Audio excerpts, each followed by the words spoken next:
한포진으로 수포가 발생했다면 터뜨려야 할까요? 아니면 터뜨리지 않아야 할까요? 이 영상을 끝까지 보신다면 그 해답을 정확하게 알 수 있습니다.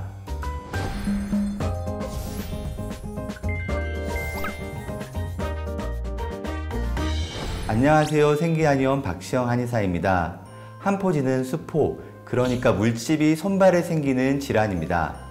한포진 초기에는 작은 수포가 투명하게 발생합니다.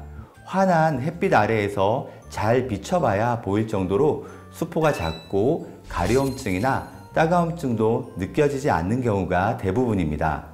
하지만 증상이 심해지면 투명하던 물집이 점점 노란색이나 붉은색의 탁한 색으로 바뀌게 됩니다. 가렵고 따갑고 아프기 때문에 일상생활에서 손발을 사용하기가 굉장히 힘듭니다. 처음에는 손발의 극히 일부분에서 시작하지만 얼굴과 전신으로까지 퍼지게 되는 경우도 있습니다. 사진으로 보시는 환자분도 목과 얼굴에까지 염증이 퍼진 케이스입니다. 그리고 이 사진은 오랜 기간 만성화된 한포진으로 인해서 손톱이 변형된 케이스입니다. 이처럼 증상이 악화되기 전에 초기에 잘 치료하고 관리해 주시면 좋을 것 같습니다. 그렇다면 한포진으로 수포가 발생한 경우에는 이 수포를 터뜨려야 할까요? 아니면 터뜨리지 않아야 할까요? 정답은 그때그때 다르다입니다. 한포진 상태에 따라서 터뜨려야 하는 경우도 있고 터뜨리면 안 되는 경우도 있습니다. 초기의 수포, 즉 크기가 작고 색이 투명한 수포는 터뜨리지 않는 것이 좋습니다. 작고 투명한 수포를 잘못 터뜨리면 2차 감염으로 염증이 생기면서 붓고 아플 수 있기 때문입니다.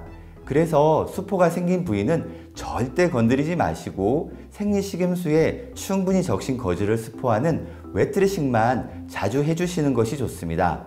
한 번에 10분 정도 매일 수시로 해주시면 좋습니다. 이렇게 웨트드레싱으로 잘 관리해 주시면 수포가 저절로 가라앉거나 저절로 터져 나오게 됩니다.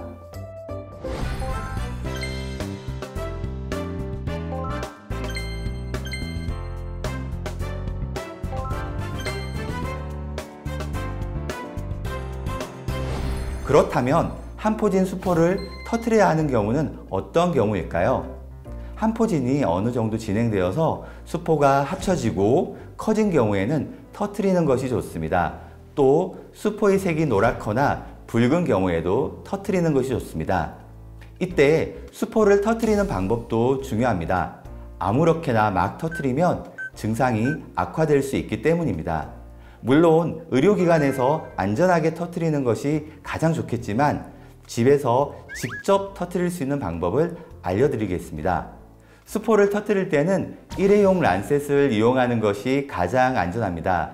이러한 란셋은 약국이나 인터넷에서 쉽게 구할 수 있습니다. 먼저 터뜨릴 수포가 있는 부위는 흐르는 물로 씻어주는 것이 중요합니다. 손으로 문지르지 마시고 약하게 흐르는 물로 씻어낸다고 생각하시면 됩니다. 그런 다음 수건으로 물기를 가볍게 닦아주시면 준비가 끝납니다. 수포를 자세히 관찰하시면 가장 높이 솟아오른 부위가 있는데요. 그 부분을 란셋으로 콕 찔러주시면 됩니다.